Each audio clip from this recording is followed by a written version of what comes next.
and I'll say for us, but since I'm talking, I'll say for me.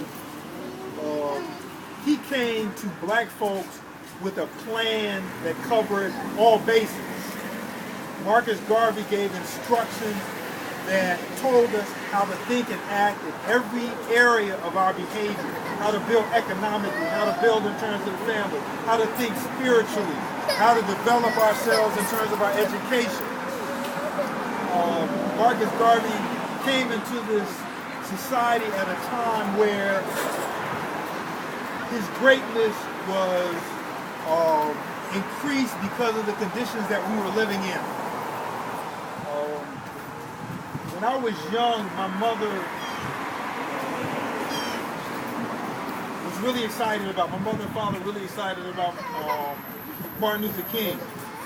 But my mother understood and she said to me, it wouldn't make a difference if it was Martin Luther King. There was a time for that individual to be here. So it wouldn't have made a difference if it was him in particular, it would have been somebody.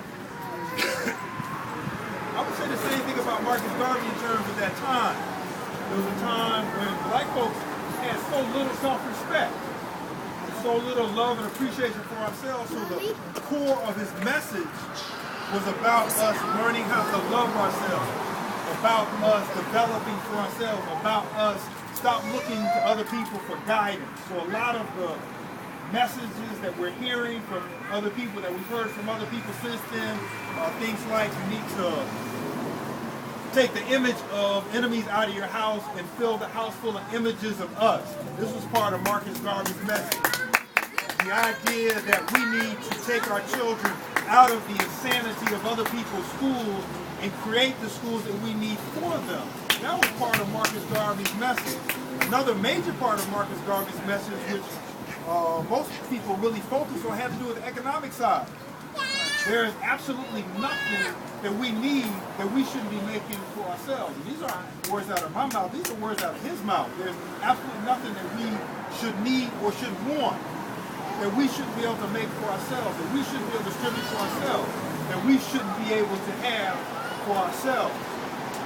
So I don't really want to sit here and talk about Marcus Garvey's life and his times.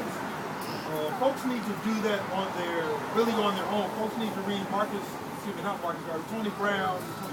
Tony Martin's Race First, not Tony Brown.